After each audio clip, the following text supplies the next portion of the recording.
सुबह मसनूना के बाद कुरान मुक़द्दसा की बड़ी मशहूर व मारूफ आयत पाक की हमने तिलावत की है। अल्लाह पाक का फरमान है, इन्नद्दीन इंदल्लाहिल इस्लाम, बेशक अल्लाह के नजदीक दीन दीन इस्लाम है। अल्लाह के नजदीक दीन दीन इस्लाम है। पूरी दुनिया में मजहब की तादाद ज्यादा है, इन्हें गिना जा सकता है। धर्म कितने हैं इनकी गिनती की जा सकती है। इंसान कितने हैं इन्हें गिना जाता है, गिना जा सकता है। मुसलमान कितने हैं इसको भी गिना जा सकता है। मगर पूरी दुनिया में दीन सिर्फ एक है और उस दीन का नाम दीन इस्लाम है। दुनिया के लोगों को कुछ को यह समझ में आया कि दीन इस्लाम 1400 साल पुराना है। ये उनकी कमफहमी है, ये उनकी कजफहमी है।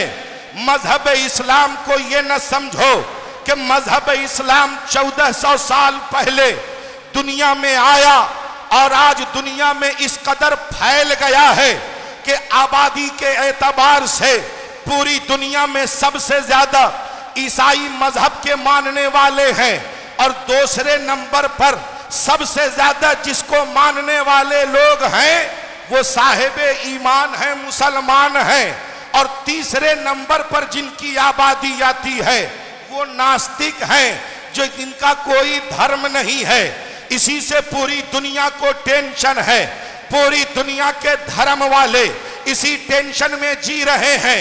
पूरी दुनिया के लोग इसी में घबराए हुए हैं कि 1400 साल पहले मक्का की सरजमीन से मदीने के ताजदार ने न जाने कैसी आवाज बुलंद कर दी है कि सिर्फ 1400 साल में ये मजहब, ये दीन इस कदर तरक्की कर गया कि आज दुनिया की आबादी में दूसरे हिस्से पर है ये।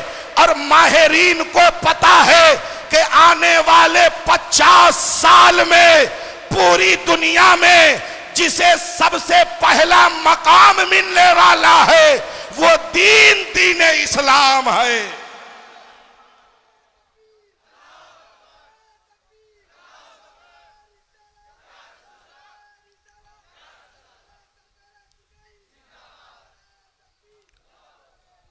जावेद भाई ने और शायर इनकलाब हजरत महफूज कामिल मुजफ्फरपुरी साहब ने हमसे कहा कि मुकम्मल करबला में रहिएगा।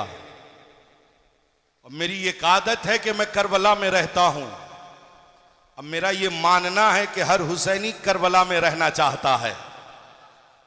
हर हुसैनी चाहता है हम करबला में रहें, इसलिए कि करबला से हमें वो सबक मिलता है, करबला से हमें वो पैगाम मिलता है कि करबला के पैगाम पे अगर हम अपनी जिंदगी को गुजार दें तो हम मुख्तसर रहकर पूरी दुनिया पे हुकूमत करेंगे। ये पैगाम हमें करबला से मिलता है। मगर ठहर कर सिर्फ आप मुझे 10 मिनट दीजिए, फिर मैं लाता हूं आपको करबला में। क्यों, क्या दिक्कत थी? इमाम पाक को करबला में घेरा गया। इमाम पाक ने कहा था करबला में कि मुझे जाने दो, मैं सरहद पार चला जाता हूं, मुझे मोहलत दे दो, मुझे जाने दिया जाए, मैं जाना चाहता हूं। मैं तुमसे लड़ना नहीं चाहता हूं, मैं लड़ने नहीं आया हूं, मैं ये बताने आया हूं कि यजीद को मैं खलीफा नहीं मानूंगा। अच्छा, यजीद कोई बाहर का था? यजीद के बाप का नाम सहाबी रसूल हजरत अमीर माविया है और हजरत अमीर माविया के अब्बा का नाम, मैं बादे ईमान के बाद बात कर रहा हूं, हजरत अबू सुफियान है। हजरत अबू सुफियान की एक बेटी जिनका नाम उम्मुल मोमिनीन हजरत उम्मे हबीबा यानी मुस्तफा जाने रहमत की प्यारी ज़ौजा हजरत उम्मे हबीबा, वो हजरत अमीर माविया की बहन यानी यजीद की फूफी, यजीद की फूफी मुस्तफा जाने रहमत की ज़ौजा और जब नबी पाक की बीवी उम्मुल मोमिनीन हजरत उम्मे हबीबा रिश्ते में इमाम हुसैन को नानी जान लगती हैं और यजीद को क्या तो फूफी लग रही हैं। यानी एक तरफ मैदाने करबला में नवासा है तो एक तरफ मैदाने करबला में भाई का बेटा भतीजा यजीद है। अगर रिश्ते को जोड़े तो यजीद रिश्ते में मामू लग रहा है और उधर इमाम हुसैन रिश्ते में भांजा लग रहे हैं। मैं इसलिए बिल्कुल बिंदास होकर बोल रहा हूं कि उस्ताजुल उलमा, अब मैं फख्र से कहता हूं मुख्तारुल उलमा हजरत अल्लामा मुफ्ती मुख्तार अहमद रज़वी साहब क़िबला स्टेज पे तशरीफ फरमा है। अगर कुछ क्रॉस मामला होगा तो अभी रिएक्शन, इन्फेक्शन और ऑपरेशन सब हो जाए। हजरात मोहतरम, रुकता जाइए, हम ला रहे हैं ना, थोड़ा सा ठहर जाइए, थोड़ा सा ठहर जाइए। मैं इनको नाप रहा हूं कि ये कितने में हैं। हजरात मोहतरम, मैं ठहरा इसीलिए हूं, वरना मैं बोलकर आगे बढ़ जाता, मैं बोलकर आगे बढ़ जाता। जहन को हाजिर करिए आप, हजरत उम्मे हबीबा, हजरत उम्मे हबीबा इमाम हुसैन की नानी लग रही, और यजीद की कौन है बोलिए? फूफी। तो यजीद की फूफी तो हजरत ज़ैनब, हजरत खातून जन्नत फातिमतुज़ ज़हरा को यजीद भाई न लगा, मामूजाद भाई। तो मामूजाद भाई बेटे को क्या लगेगा? मामू लगेगा ना, फिर ये बेटे को मामू लगेगा।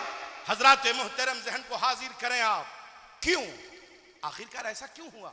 तो सुनिए, करबला में जो जंग की शुरुआत हो रही है ये 60 हिजरी में कुछ शुरू नहीं हुआ है। आप कहेंगे 59 में, नहीं, 20 साल पीछे आइए, 40 हिजरी में आइए। 40 में शुरुआत नहीं, और ऊपर आना होगा। 36 में मैं कहूंगा नहीं, फिर कब? तो और ऊपर आइए, 32 में आइए। कहां आइए? अब 32 36 आपको नहीं समझ में आ रहा है, 10 मिनट रुकिए, सब समझ में आएगा। नबी मुअज्जम रहमत आलम सल्लल्लाहु अलैहि वसल्लम ने ऐलान नबूवत फरमाया मक्कतुल मुकर्रमा में। आकाए करीम ने मजहब इस्लाम की दावत दी। मक्का वालों ने सताना शुरू किया, मक्का वालों ने परेशान करना शुरू किया, मगर मजहब इस्लाम मजबूत व मुस्तहकम होता चला गया। 3 साल आकाए करीम ने मेहनत फरमाई। 39 मुसलमान हुए थे। हजरत उमर फारूक के हक में मेरे आका ने दुआ फरमाई। हजरत उमर फारूक दारे अरकम में तशरीफ लाए, कलमा पढ़े, मुशर्रफ बा इस्लाम हुए। 40 हो गए मुसलमान। जिन्हें 40वें पर एतराज है उन बख्तों को कह दो कि 40वें पे कल मक्का के मुशरिकीन को एतराज था, जो उनके रिश्तेदार हैं उन्हें आज 40वें पे एतराज हो रहा है। वो इसलिए कि जब 40 मुसलमान इकट्ठा हुए थे तो हजरत उमर फारूक ने कहा, आकाए करीम की बारगाह में अरीजा पेश किया, या रसूलल्लाह सल्लल्लाहु अलैहि वसल्लम, हम लोग जब हक पर हैं तो छुप छुप कर इबादत नहीं, एलानिया इबादत करेंगे। मेरे आका फरमाते हैं बिल्कुल हम एलानिया इबादत करेंगे। तो आधे मुसलमान एक तरफ, आधे मुसलमान एक तरफ, और एक के सामने खड़े हो गए हजरत अमीर हमजा, और एक तरफ खड़े हो गए हजरत उमर फारूक, और बीच में आए दो आलम के मालिको मुख्तार। काफिला दारे अरकम से निकला। मक्का के मुशरिकीन को खबर मालूम हुई, उन्हें यह बताया गया कि दारे अरकम से मुसलमानों का काफिला निकला है जो खाने काबा खुल्लम खुल्ला तवाफ करने जा रहा है। लोग निकले कि हर दिन की तरह आज इन पर पत्थर बरसाएंगे, हर रोज की तरह आज इन पर लाठियां, आज इन पर पत्थर बरसाएंगे, आज इन्हें सताएंगे। जब लोग सामने आए तो मुशरिकीन मक्का ने देखा, एक तरफ अमीर हमजा हैं, एक तरफ उमर फारूक हैं, दरमियान में दो आलम के मालिक व मुख्तार हैं। मुशरिकीन ने कहा चुपचाप घर में दाखिल हो जाओ, वरना उमर और अमीर हमजा के हमले से बच नहीं पाओगे। पहुंच गए मेरे आका खाना काबा, खुल्लम खुल्ला किया तवाफ। हजरत उमर निकले मक्के में, पहुंचे अबू जेहल के घर, दरवाजे पे दस्तक दी, कहा अबू जेहल, कहा कौन, कहा उमर हूं, कहा अच्छा आता हूं। और उसके आने से पहले हजरत उमर ने फरमाया अबू जेहल सुनो ना, मैं मुसलमान होकर आया हूं, इतना कहना था। दरवाजा उसने न खोली, वो बाहर न निकला और दूसरे के घर गए। जिसके घर गए जाकर कहा मैं मुसलमान हो गया हूं। हिम्मत किसी में न हुई कि हजरत उमर के सामने आए।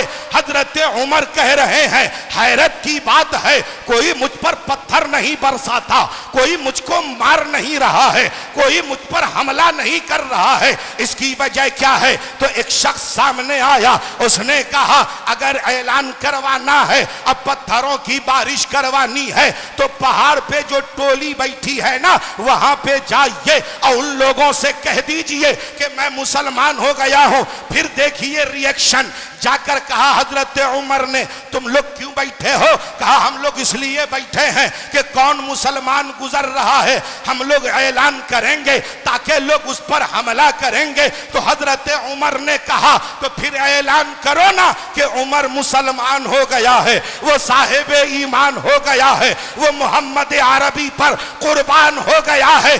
जैसे ही ये ऐलान किया हजरत उमर पे पथराव शुरू हो गए, पत्थरों की बारिश होने लगी। हजरत उमर आए मुस्तफा जाने रहमत की बारगाह में, मगर इस्लाम के वो बहार के दिन थे कि अब छुप छुप कर इबादत नहीं, खुल्लम खुल्ला इबादत हो रही।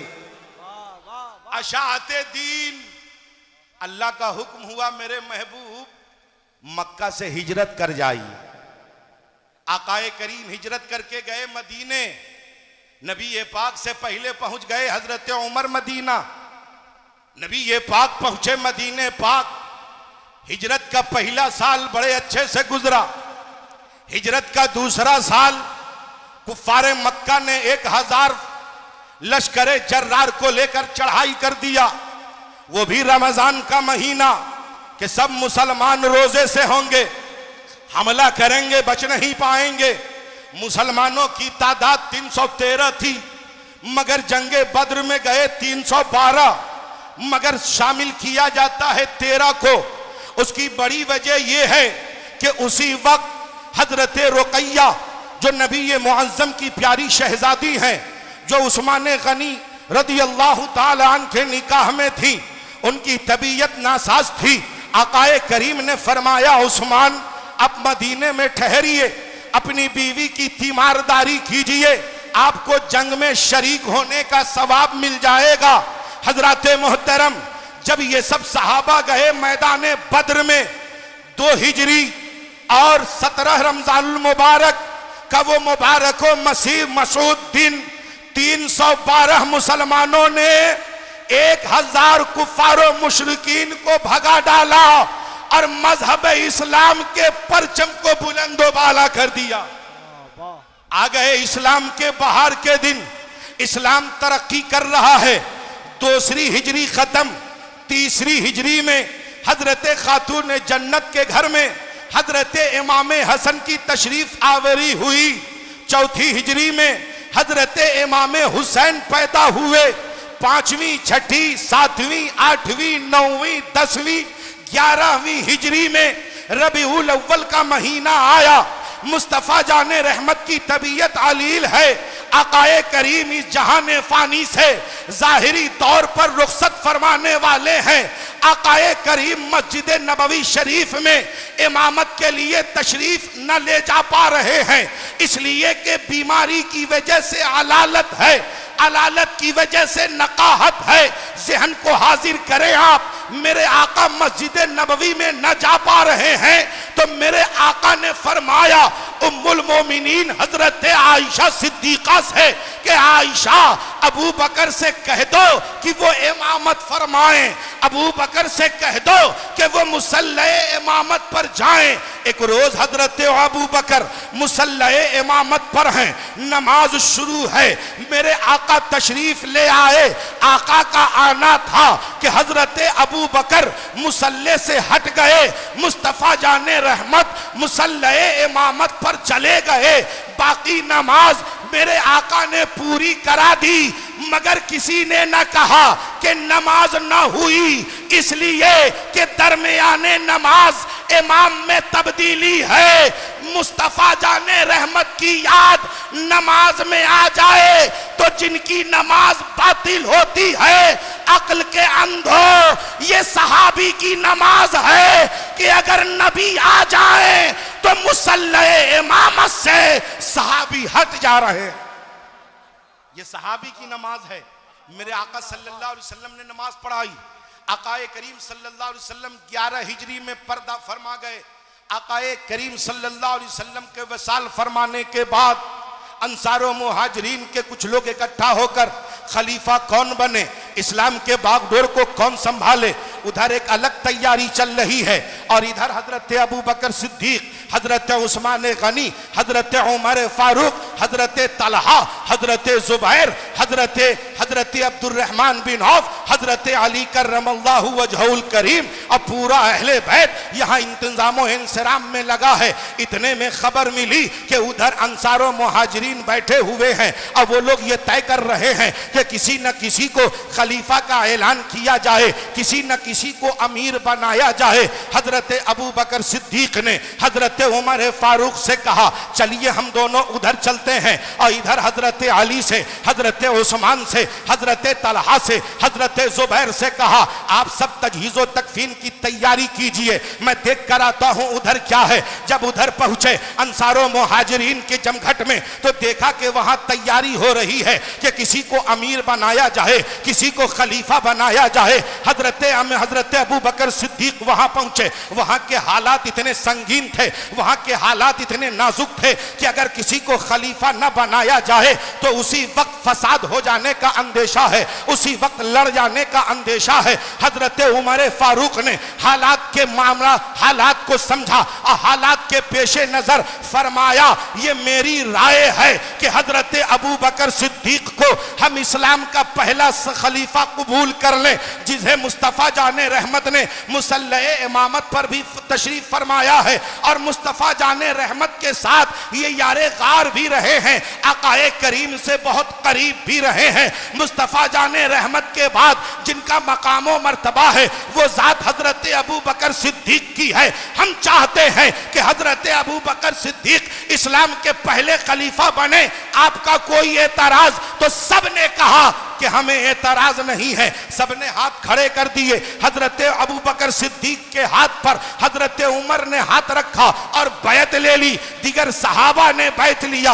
हजरत अली को एतराज कि हमें कहा नहीं और ये बात कर ली गई। हजरत अबू बकर सिद्दीक ने उनसे कहा अली वहां के हालात बड़े नाजुक थे, वहां के हालात बड़े दर्दनाक थे। अंदेशा था मुसलमानों के लड़ जाने का, अंदेशा था मुसलमानों के आपस में लड़ जाने का। हमने उस हालात के पेशे नजर ये बात रखी और सबके राय से ऐसा हुआ है। आप बताएं क्या है? जब ये बात सामने रखी गई तो हजरत अली ने भी हजरत अबू बकर सिद्दीक को अपना हजरत अबू बकर सिद्दीक की बैत कबूल कर ली, उन्हें खलीफा तस्लीम कर लिया। मजहब इस्लाम की तरवीजो अशात होने लगी। यहूदो नसारा को लगा था, ईसाइयत को लगा था, हुनूद को लगा था, नसरानियों को लगा था। सारे लोग खड़े हो जाइए।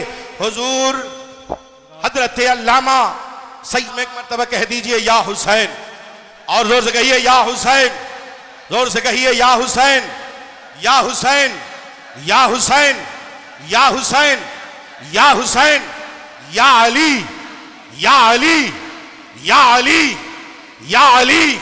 नारे रिसालत।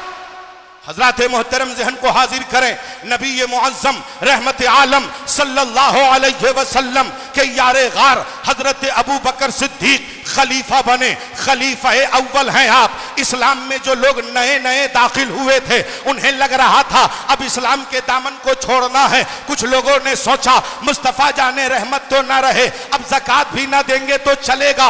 हजरत अबू बकर सिद्दीक ने खुल्लम खुल्ला ऐलान फरमाया कि सुन लो, नबी मुअज्जम के जमाने में इस्लाम का जो तरीका था उसी तरीके पे हम अमल करेंगे और जिंदगी गुजारेंगे। मुस्तफा जाने रहमत के फरमान को हटने नहीं देंगे, उनके हुक्म को टूटने नहीं देंगे, उनके किसी कानून को हम टूटने नहीं देंगे।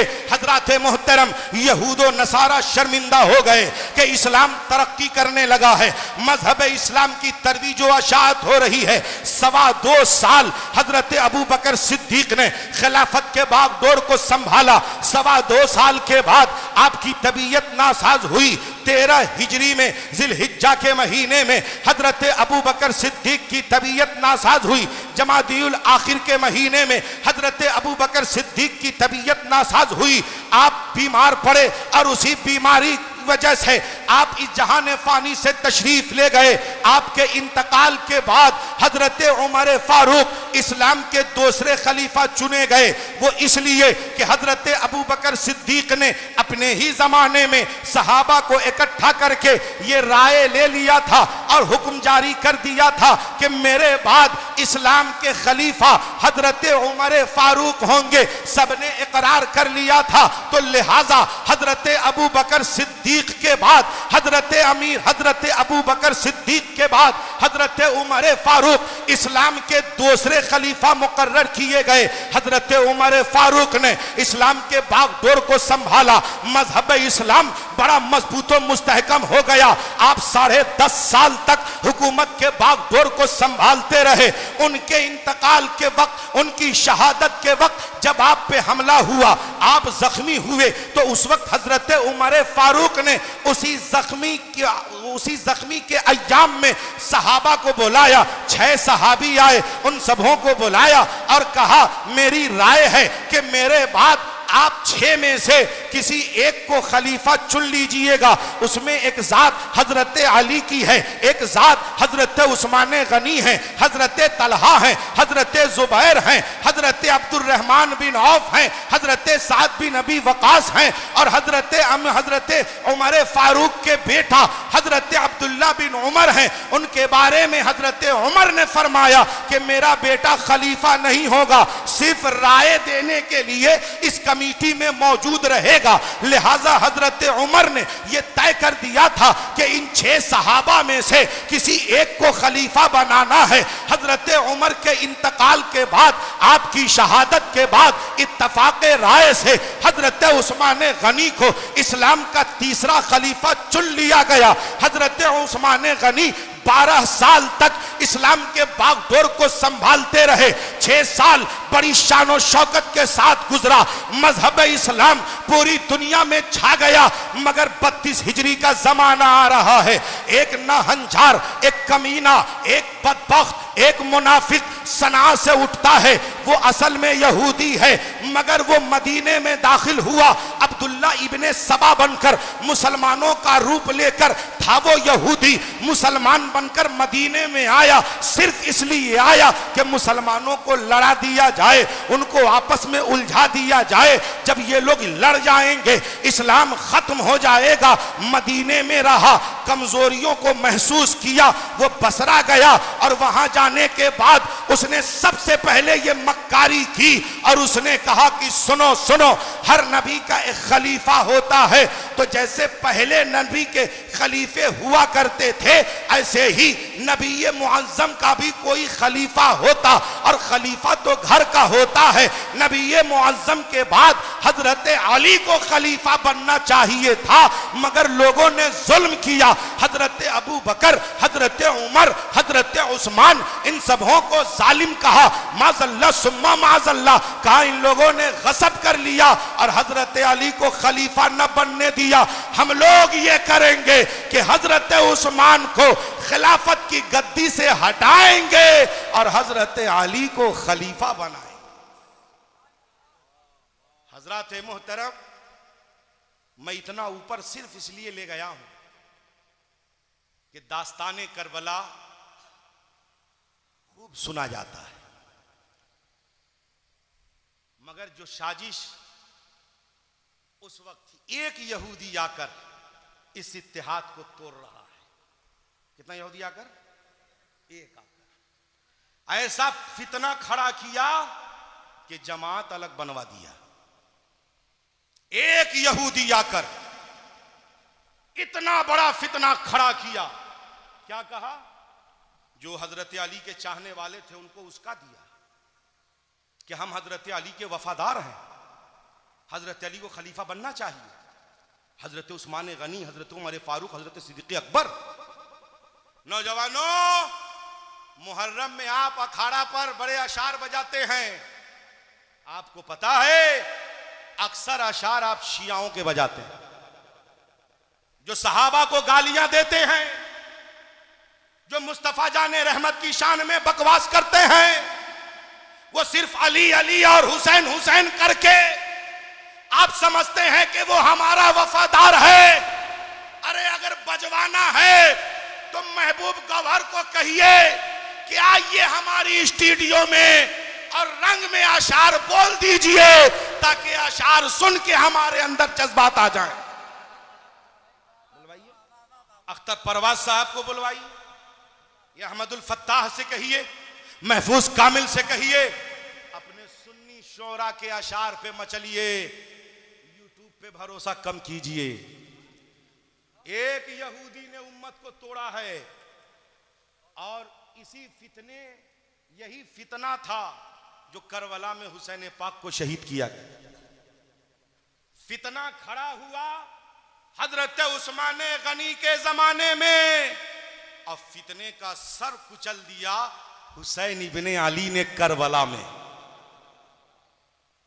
और फितने का सर ऐसा कुचला कि हक को बातिल जाहिर हो गया।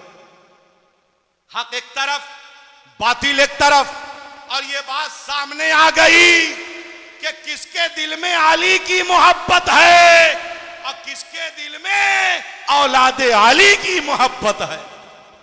हजरात मोहतरम, इशारा हो रहा है, मैं अपनी बात को मुकम्मल करने जा रहा हूं।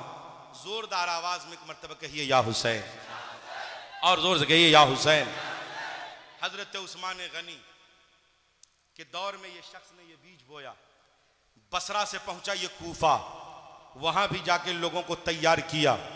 वहां से पहुंचा दमिश्क, वहां भी जाके लोगों को तैयार किया। फिर वहां से पहुंच गया ये मिस्र। बड़ी लंबी दास्तान है। मिस्र पहुंचकर इसने वावाला मचाना शुरू किया और ये तैयारी शुरू की कि जितने गवर्नर हैं शहरों के, इन गवर्नरों के खिलाफ पैगाम भेजे जाएं, इनको हटाया जाए। क्यों? कि गवर्नर को हटाएंगे तो हजरत उस्मान गनी की हुकूमत कमजोर होगी।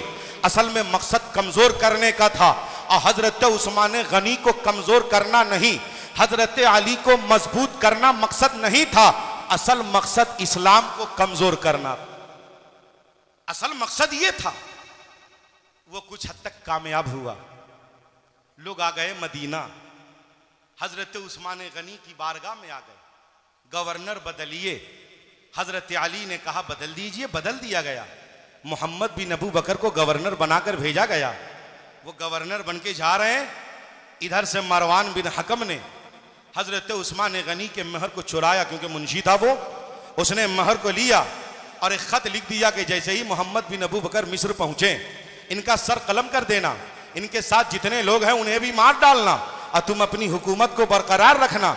वो कासिद इत्तेफाक से मिल गया इन लोगों के हाथ। ये लोग लेकर आ गए मदीना। अब मुतालबा करने लगे कि उन्हें गद्दी से भी हटाया जाए, उन्हें तख्त से भी हटाया जाए और उन्हें कत्ल किया जाए। अस्तगफिरुल्लाह माज़ल्लाह। हजरत उस्मान गनी के घर को घेरा गया। हजरत उस्मान गनी के घर के चारों तरफ बलवाई खड़े हैं। दरवाजे पर हजरत अली ने इमाम हसन हुसैन को खड़ा किया। ये दोनों खड़े हैं इसलिए कि किसी को अंदर आने नहीं देना है। और ये सारे बलवाई कह रहे हैं कि हजरत उस्मान गनी को बाहर निकालें। मस्जिद नबवी शरीफ में हजरत उस्मान गनी के हुक्म पर हजरत अबू अय्यूब अंसारी मुसल्ले इमामत पर हैं। नमाज अदा कर रहे हैं, मगर हालात इतने संगीन हो गए, इतने खतरनाक हो गए कि बलवाइयों ने हजरत उस्मान गनी को घेरे रखा और 40 दिन तक इनके यहाँ न दाना पानी पहुंच पाया। बड़ी मुशक्कत के साथ इनकी जिंदगी गुजरी। और जब सहाबी आते ये पूछने हजरत उस्मान गनी से कि आप इजाजत दें तो हम इन लोगों पे हमला करें, तो हजरत उस्मान गनी कहते नहीं नहीं, मदीना में खून नहीं बहाना है, मेरे नबी ने मना फरमाया है, मदीना के हुर्मत का ख्याल रखना है। हजरत उस्मान गनी मदीना के हुर्मत का ख्याल कर रहे हैं और अब्दुल्ला इब्ने सबा यहूदी मुसलमान बनकर मदीना के हुर्मत को पामाल करना चाह रहा है। लिहाजा अल इख्तिसार जिलहिज्जा के महीने में 34 हिजरी में हजरत उस्मान गनी की शहादत हुई। हजरत उस्मान गनी की शहादत के बाद हालात बड़े नाजुक हो गए। हालात इतने नाजुक हुए कि मुसल्ले इमामत पर बलवाई आ गए। मस्जिद नबवी शरीफ में कौन है मुसल्ले इमामत पर? बलवाई, उस्मान गनी के कातिल। आइए गुस्ताखे सहाबा और गुस्ताखे नबी के पीछे हम नमाज क्यों नहीं पढ़ते हैं? सुनिए, जरा जोरदार आवाज में कहिए या हुसैन, और जोर से कहिए या हुसैन। बलवाई मुसल्ले इमामत पर कोई सहाबी मस्जिद नबवी में आ नहीं रहे हैं। सहाबी मस्जिद नबवी में नमाज पढ़ने नहीं, अपने घर में नमाज पढ़ रहे हैं। क्यों क्यों क्यों क्यों? वहाबी है? नहीं नहीं, वो तो पैदा नहीं हुआ है। तो क्या है? सहाबी का गुस्ताख है, वो नबी का गुस्ताख है, मुसल्ले इमामत पर है तो नबी का गुस्ताख, सहाबी का गुस्ताख जब मुसल्ले इमामत पर हो उसके पीछे नमाज ना पढ़ना, ये सहाबी का तरीका है। उनके पीछे नमाज ना पढ़ना ये किसका तरीका है?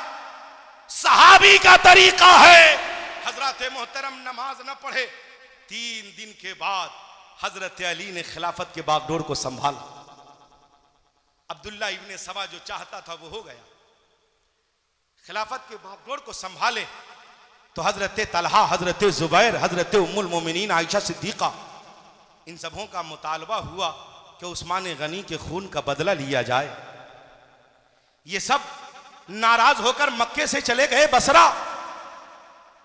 अब्दुल्ला इब्ने सबा कामयाब, मुसलमानों को लड़ाने में कामयाब कि मुसलमानों के इत्तेहाद को तोड़ा उसने। एक यहूदी ने फितना फैलाया, वो आ गए बसरा। हजरत अली ने जब पूरे बागडोर को संभाला, आप जब बसरा आ रहे हैं तो मालूम ये चल रहा है कि जंग की तैयारी हो रही। हजरत अली ने बहुत कोशिश की कि जंग ना हो, बहुत कोशिश की, मगर उस लश्कर में शामिल था अब्दुल्ला इब्ने सबा।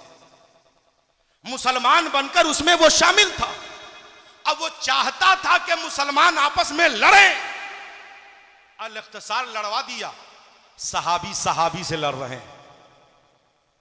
यहूदियों को मजा आ रहा है।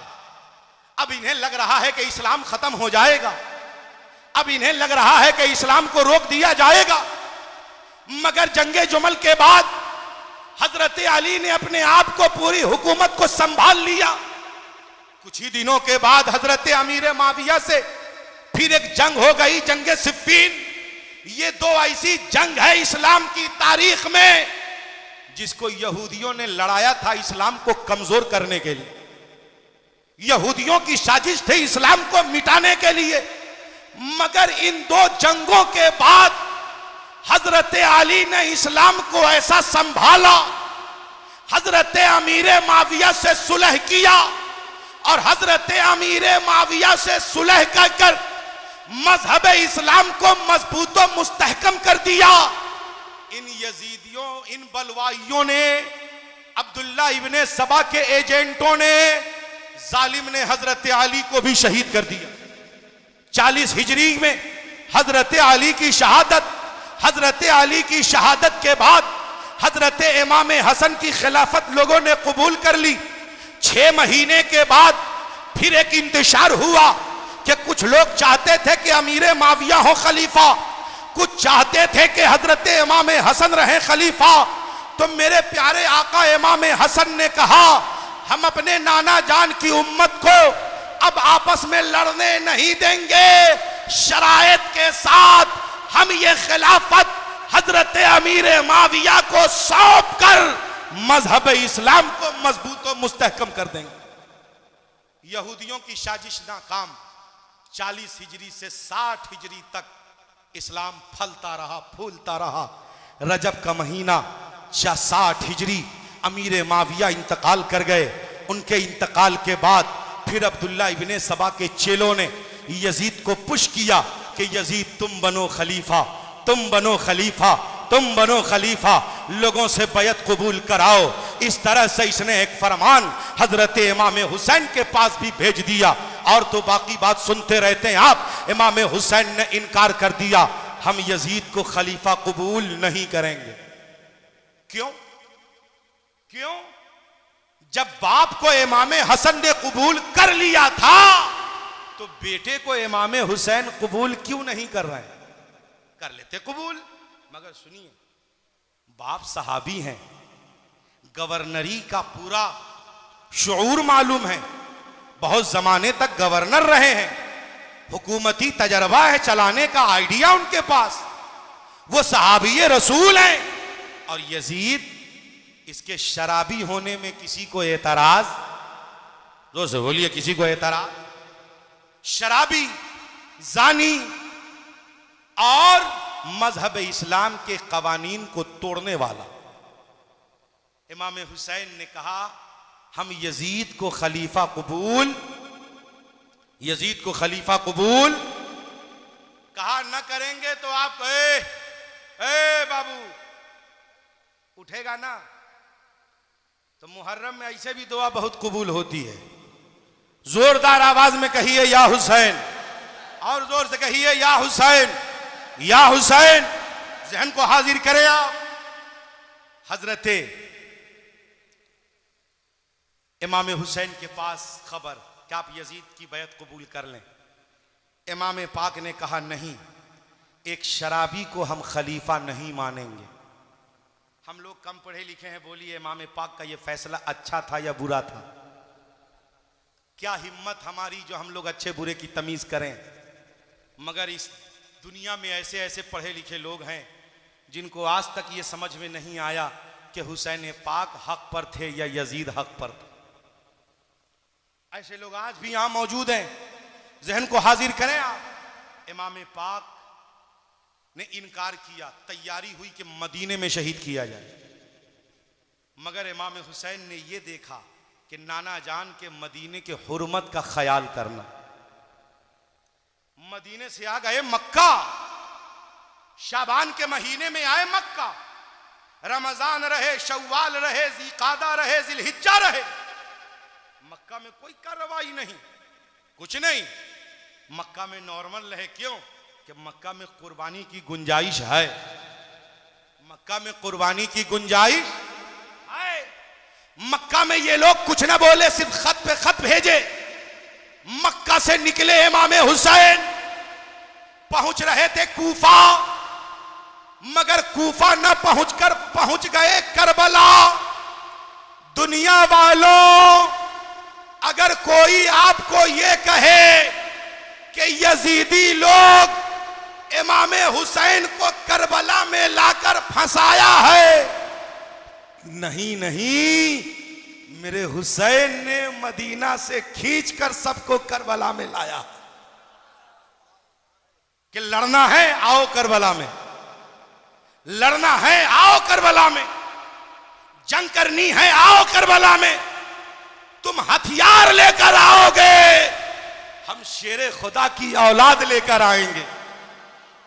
तुम फौज लेकर आओगे, हम नन्हे से अली असगर को लेकर आएंगे। तुम्हारे सामने शराब में नशे वाले लोग होंगे और हमारे सामने बस प्यासे वफादार होंगे। आओ करबला में। लाया सबको कब? 61 हिजरी 2 मुहर्रम को करबला में पहुंच गए। 2 3 4 5 6 7 गुफ्तगू हो रही है। क्यों? अब तक तो चला कि हजरत अली का वफादार कौन है, मगर अब नहीं चलेगा कि इमाम हुसैन का वफादार कौन। जिन लोगों ने खत लिखा उनसे मिल रहे हैं कि बोलो, बुलाए हो, मिलने की हिम्मत किसी में नहीं हो रही। एक तरफ 22,000, इधर 72। अब 72 ही नहीं आए थे, आए थे 1000, मगर करबला में काम आए 72। आए थे 1000 से ज्यादा, मगर करबला में काम आए 72। और सब रह गए रास्ते में, अपने अपने कामों में निकल गए।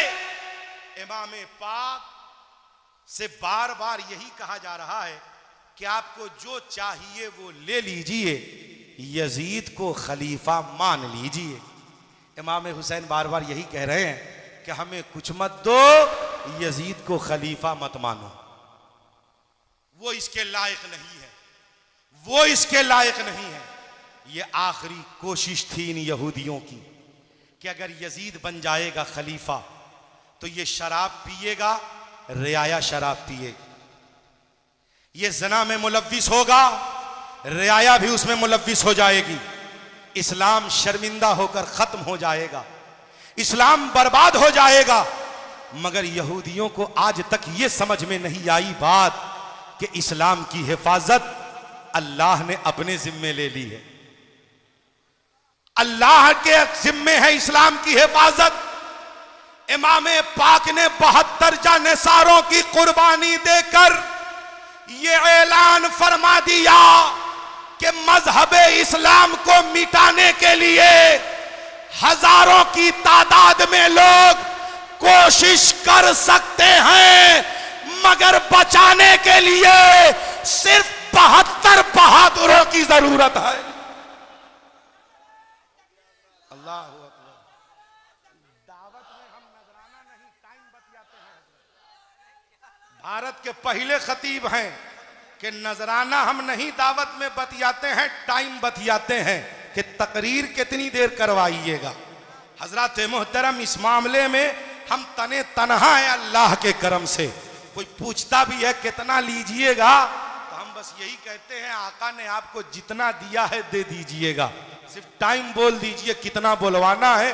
उस टाइम में अभी पूरा होने में कुछ टाइम बाकी है, मैं उस टाइम से पहले अपनी गुफ्तगू को खत्म करूंगा। जोरदार आवाज में कहिए या रसूल अल्लाह, और जोर से कहिए या रसूल अल्लाह। मेरे साथ ज्यादा मजबूरी है कि अभी समस्तीपुर के एक जलसे में शिरकत करनी है, हम भी खूब टेंशन में हैं, मगर असल में जहां आना है हम आए और अपनी गुफ्तगू को खत्म करें। जोरदार आवाज में कहिए या हुसैन, और जोर से कहिए या हुसैन। जहन को हाजिर करें आप। इमाम पाक 10 मुहर्रमुल हराम की तारीख आई, सबको समझा लिया, मैदान करबला में एक एक करके उतार रहे हैं। मेरे इमाम उधर 22,000, इधर 72, एक साथ भिड़ा दीजिए। अगर एक साथ लोग भिड़ जाएंगे तो उनके ज्यादा मरेंगे, अपने कम नहीं। भीड़ अगर भिड़ जाए, मगर मेरे प्यारे आका हुसैन को यह भी लिहाज है कि 22,000 में सबको पता नहीं है कि हम हुसैन इब्ने अली से लड़ने आए हैं। सबको ये पता नहीं। बहुतों को तो ये पता है कि हुकूमत के गद्दार से लड़ाई हो रही, घर में सर पहुंच रहा है। अब बीवी को यह बताया जा रहा है कि हुकूमत के गद्दार का सर है, वो तो बीवी पहचान के बोल रही है कि ये दो आलम के मालिको मुख्तार के नवासे का सर है। ये है करबला में। हजरत मोहतरम, जहन को हाजिर करें आप। इमाम पाक ने एक एक करके भेजा, मोहलत पे मोहलत दे रहे हैं, शहीद हो रहे हैं। लोग कह रहे हैं अभी भी मान जाओ, मुझसे लड़ो मत। सब शहीद हो गए, इमाम पाक अकेले हैं, मैदान करबला में जा रहे हैं। घर वालों को संभाला, समझाया, कहा आया था तो मैं साथ में खुद लेकर आया था, मगर जाने के वक्त मैं नहीं रहूंगा, मगर मेरा सर तो तेरे साथ रहेगा ना। बहन ज़ैनब, सकीना का ख्याल रखना, अम्मी जान के पर्दे का ख्याल रखना, मेरे बीमार ज़ैनुल आबिदीन का ख्याल रखना। मदीने पहुंचकर नाना जान की बारगाह में, अम्मी जान की बारगाह में मेरा सलाम कहना। अपने बेटे को समझाया, अपनी बीवी को समझाया, अपनी बेटी के हाथ को बहन के हाथ में थमाया। कहा, बहन, मेरे जाने के बाद मेरी याद में सबसे ज्यादा जो तड़पेगी वो मेरी सकीना है। इसे नींद ना आए तो अपने कलेजे पे सुला लेना, सकीना को नींद आ जाएगी। मैदान करबला में पहुंचे मेरे हुसैन, रहमतुल्लिल आलमीन के नवासे हैं आप, फिर कह रहे हैं मैं सब भूल जाऊंगा, मुझसे लड़ो मत, मैं सब भूल जाऊंगा, मुझसे लड़ो मत, मुझसे लड़के अपनी आक़िबत को बर्बाद मत करो, मुझे पहचानो मैं कौन हूं। जालिमों ने कहा, समझाइए मत, लड़िए। एक एक करके बहादुरों को भेजा गया, जो आता वो मौत के घाट उतारा जाता, जो आता वो मारा जाता। तो एक जालिम चीख कर कहता है, एक एक करके जाओगे तो सब के सब मर जाओगे, मगर हुसैन इब्ने अली मैदान में अकेले खड़े रहेंगे, लिहाजा चौतरफा वार करो। चारों तरफ से तीर की बारिश होने लगी, भाले बरछी बरसने लगे। इमाम हुसैन तने तरहा हैं। एक तीर पेशानी पे आकर लगा, पेशानी पे तीर का लगना था। मेरे हुसैन घोड़े से जमीन पे आ गए, एक रवायत के सजदे में आए, एक रवायत के पुष्ट के बल आए, एक सीने पे सवार हुआ यजीदी। आजा हुई, मेरे हुसैन ने उसे हटवाया और सजदे में गए। एक रवायत के आपने मोहलत मांगी सजदे की, आप सजदे में गए, मगर इमाम हुसैन सजदे में थे, ये सबका इत्तेफाक है। मेरे हुसैन सजदे में, जालिम यजीदियों ने कहा मौका है, अभी ये सजदे में है, इनका सर कलम कर दो। अगर ये सजदे से सर उठा लेंगे तो फिर इन्हें रोकना मुश्किल हो जाएगा। मेरे हुसैन सजदे में हैं, जालिम यजीदियों ने तलवार चला दिया। तलवार का चलाना था जिसमें अनवर से सरे अनवर जुदा हुआ, सरे अनवर का जुदा होना था। आसमान पे चमकने वाला सूरज गायब हो गया, तेज हवा चलने लगी, आसमान पे सुर्खी आ गई।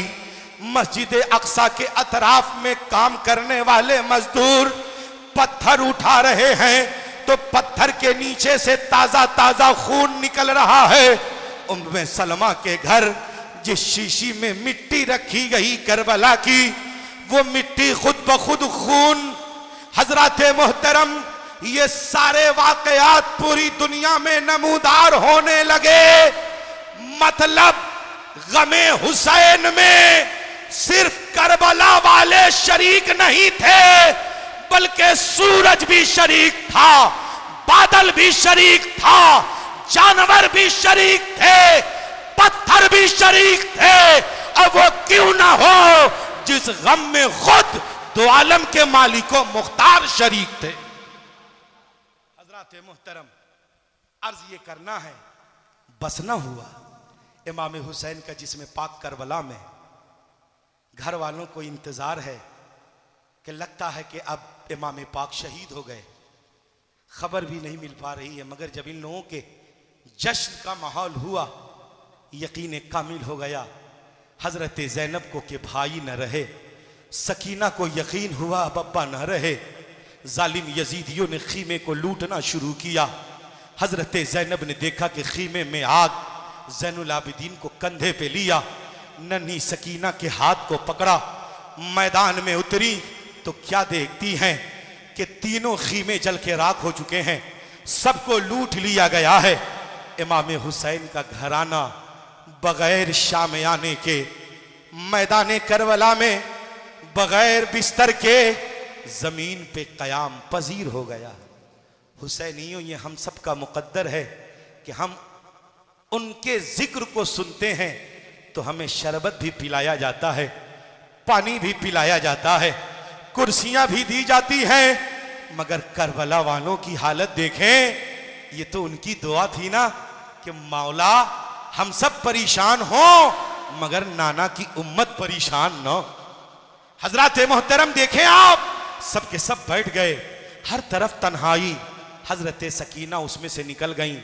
हजरत ज़ैनब को बड़ा एहसास हुआ कि न जाने सकीना कहाँ है, न जाने सकीना किधर है। हजरत सकीना को तलाशने के लिए हजरत ज़ैनब नकाब पहनी, एक कनीजा को ली और निकली। जब कुछ दूर गई तो क्या देखा कि किसी के सिसकने की आवाज मिल रही, महसूस की कि किसी के सिसकने की आवाज मिल रही है। और करीब गई तो एक टीला सा नजर आ रहा है, और करीब गई तो देखकर तड़प गई कि टीला नहीं, ये तो इमाम पाक का जिस्म है जो बगैर सर के है। जरा सोचिए वो कैसी बहन थी, कैसी उनकी हिम्मत थी, किस तरह से सब्र किया होगा। हजरत ज़ैनब करीब गई तो क्या देखा कि हजरत सकीना है, बाबा के जिस्म के पास बैठी हैं और तड़प तड़प कर कह रही हैं, बाबा कहां जाऊं। हजरत ज़ैनब कहती हैं, बेटी तू यहां है, मैं तुझे कहां कहां तलाश रही हूं।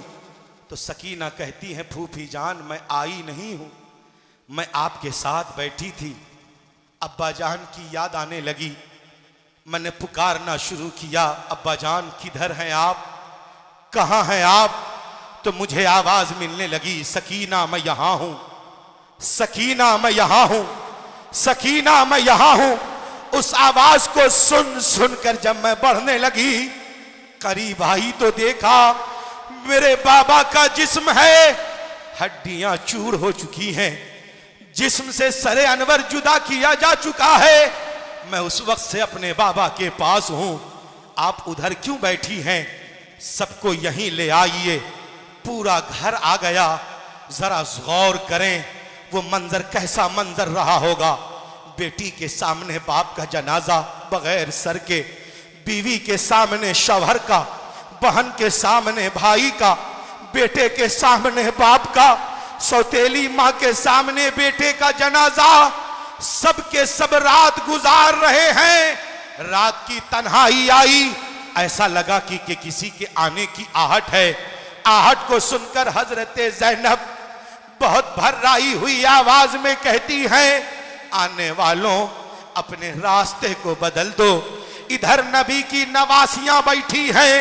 इतना कहना था तो आवाज आती है, ज़ैनब घबराओ मत, तेरी मां फातिमा हूं, तुझे देखने आई हूं। तेरे बाबा अली आए हैं। पूरे खीमे में कोहराम बर्पा हो गया। अल इख्तिसार काफिला वहां कई दिनों ठहरा, कूफा गया, दमिश्क गया, फिर करबला होता हुआ मदीना मुनव्वरा पहुंचा। अल इख्तिसार दुनिया वालों देखा आपने मैदाने करबला में इमाम हुसैन के तमाम बेटे भतीजों में से एक बेटा मेरे हुसैन का बचा, जिनका प्यारा नाम हजरत बीमार ज़ैनुल आबिदीन, वो आ गए मदीना। यजीद के 15 बेटे थे, मगर 15 बेटे के बाप के नस्ल का कोई अता पता नहीं है, मगर मेरे हुसैन के एक शहजादे से पूरी दुनिया में सैयदों का शजरा चमक रहा है। आज देखे आले रसूल, बागे ज़हरा के फूल हजरत अल्लामा सैयद अहमद रजा कादरी मुहतमी में इदारा शरिया पटना तशरीफ फरमा है। सिर्फ इसलिए हटा हूं कुर्सी से, इन्हीं मुकद्दस हस्तियों की जूतियों को सर पे रखने के बाद तो कुर्सियां मुझे मयस्सर हुई हैं। हजरात मोहतरम, इसलिए अर्ज कर रहा हूं दोस्तों, मैदाने करबला से ये सबक लो कि मेरे हुसैन ने शराबी के खिलाफ मोर्चा खोला, मेरे हुसैन ने जानी और ज़िना के खिलाफ मोर्चा खोला है, मेरे हुसैन ने गद्दारे सहाबा के खिलाफ मोर्चा खोला है, मेरे हुसैन ने गद्दारे रसूल के साथ मोर्चा खोला है। लिहाजा इसलिए या हुसैन के नारे जितना लगाना है लगाइए, मगर शराब पीकर नहीं, बावजू होकर लगाइए। या अली का नारा लगाइए, शराब पीकर नहीं, बावजू होकर, शरबत पीकर नारा लगाइए, ताकि या हुसैन कहने से सवाब मिल जाए। शराब को मुंह से न लगाइए, हुसैन पाक को नाराज करने वाला अमल न कीजिए। मौला करीम की बारगाह में दुआ है, मौला करीम हम सबों को एक और नेक बनकर रहने की तौफीक रफीक अता फरमा। यहूदी की कोशिश नाकाम हो गई, अब आज वो कोशिश कर रहे हैं कि अहले बैत की मोहब्बत इनके दिल से निकल जाए, नबी ये पाक की मोहब्बत इनके दिल से निकल जाए, उलमाए अहले सुन्नत की मोहब्बत इनके दिल से निकल जाए, बुजुर्गाने दीन की मोहब्बत इनके दिल से निकल जाए, अकाबिरीन का प्यार इनके दिल से निकल जाए, ताकि ये बर्बाद हो जाए। मैं गुजारिश करूंगा, अगर चाहते हैं आप आबाद रहना तो अल्लाह वालों के करीब रहना, बुजुर्गों के करीब रहना, करबला वालों के करीब रहना। शुहदाए करबला कमेटी वालों का जितना एहसान आप इनका जितना शुक्र अदा करें, ये कम है कि ये लोग हिम्मत करके कोशिश करके हर साल आपको वो मौका देते हैं जिसमें जिक्र शुहदाए करबला आप सुनते हैं। इंशाअल्लाहुल अजीज फिर कभी अब अगर आपने मौका दिया तो अब हम साले फिर इंशाअल्लाह आइंदा बार मैं शुरू करूंगा मैदाने करबला से, क्योंकि हम लोग तो अब करबला में आ चुके हैं। फिर उसके बाद चलेंगे मदीना। अपनी बातों को यहीं पे ख़त्म करता हूँ। सारे लोग मिल के पढ़िए अस्तगफिरुल्लाह रब्बी, जोर से पढ़ लीजिए अस्तगफिरुल्लाह रब्बी मिन कुल्ले ज़म्बिन व अतूबु इलैहि। जोर से पढ़िए ला इलाहा इल्लल्लाह मुहम्मदुर रसूलुल्लाह सल्लल्लाहु अलैहि वसल्लम। मौला करीम हम सबों की हर छोटी बड़ी खताओं को माफ़ फरमा दे, मुसलमानों को एक बना दे, सबको मजहब अहले सुन्नत पे चलने वाला बना दे। अब्दुल्ला इब्ने सबा का वफादार नहीं, खुलफाए राशिदीन का वफादार बना दे, करबला वालों का वफादार बना दे, मदीने वाले सरकार का वफादार बना दे। फिर कभी आपकी मोहब्बतों ने इर्तजा कमाल अशरफी को याद किया, हम होंगे आप होंगे, मजहब इस्लाम की बहुत सारी बातें होंगी। जब तक के लिए इर्तजा कमाल के सलाम मोहब्बत को कबूल करें। वमा तौफीकी इल्ला बिल्लाह। अस्सलामु अलैकुम व रहमतुल्लाहि व बरकातुहू।